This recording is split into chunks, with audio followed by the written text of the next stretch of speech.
Hello बच्चों, let us read the question first. Fill in the blanks. Experimental evidence in favor of chemical origin of life was provided by dash and dash.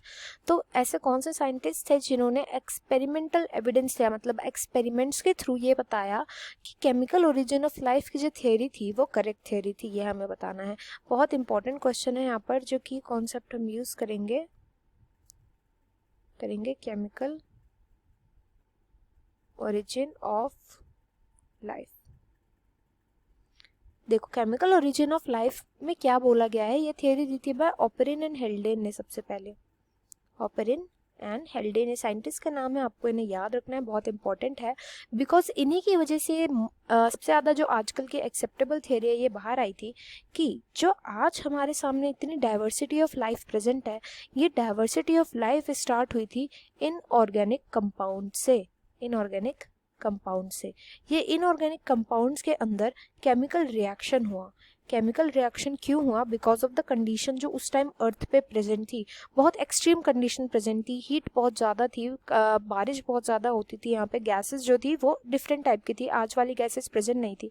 तो इन chemical reactions की वजह से UV भी present था उस time बहुत ज़्यादा अर्थ के ऊपर, क्योंकि अर्थ का एटमॉस्फेयर नहीं बना था तब तक. इन केमिकल रिएक्शन की वजह से जो इनऑर्गेनिक कंपाउंड्स थे, इन्हीं से अराइज हुए ऑर्गेनिक कंपाउंड, जैसे कि प्रोटीन हो गया, कार्बन हो गया. ये सब ऑर्गेनिक कंपाउंड ने क्या बनाई, आगे चल के लाइफ क्रिएट करी. तो ये थियोरी दी थी ओपेरिन एंड हेल्डेन ने. एंड इसका इनके पास कोई एक्सपेरिमेंटल एविडेंस नहीं था, इन्होंने बस एक थियोरी बताई थी कि ऐसा हो सकता है.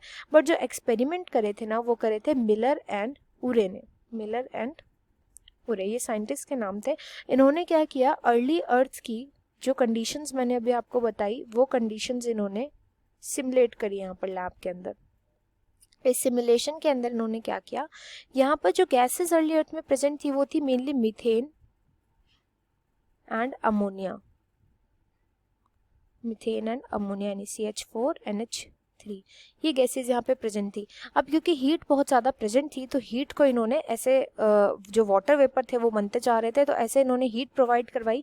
हीट प्रोवाइड करवाते करवाते इन्होंने साथ में मीथेन अमोनिया भी प्रोवाइड करवाया एक इनलेट के थ्रू. इस इनलेट के थ्रू ये जा रहा था इधर, एंड बहुत ज़्यादा ना लाइटनिंग होती थी उस टाइम पर, तो इन्होंने इलेक्ट्रोड्स के थ्रू स्पार्क्स भी यहाँ पर जनरेट करे. जब स्पार्क जनरेट हुए तो यहाँ पर क्या फॉर्म हुआ, ये दोनों तो थे ही पहले से, साथ में बनी वाटर के वेपर जो कि यहाँ से आ रहे थे एंड हाइड्रोजन गैस. जब इनकी कूलिंग करी गई, इन सब गैसेस की कूलिंग करी गई और इन्होंने थोड़े टाइम तक चला करके देखा, तो इन्होंने देखा यहाँ पर अमीनो एसिड्स का फॉर्मेशन स्टार्ट हो गया था. अमीनो एसिड क्या होते हैं, ये वो छोटे छोटे कंपाउंड होते हैं जो कि प्रोटीन्स बनाने में हेल्प करते हैं. तो ये अमीनो एसिड्स का बनना स्टार्ट हो गया था, जैसे कि ग्लाइसिन हो गया, एस्पार्टिक एसिड हो गया. और यहीं पर एविडेंस मिल गया था कि कैसे जो इनऑर्गेनिक कंपोनेंट्स थे, इनसे ऑर्गेनिक कंपाउंड बने हैं. तो इस क्वेश्चन का right answer will be Miller and Ure. I hope you understood well. Best of luck and thank you.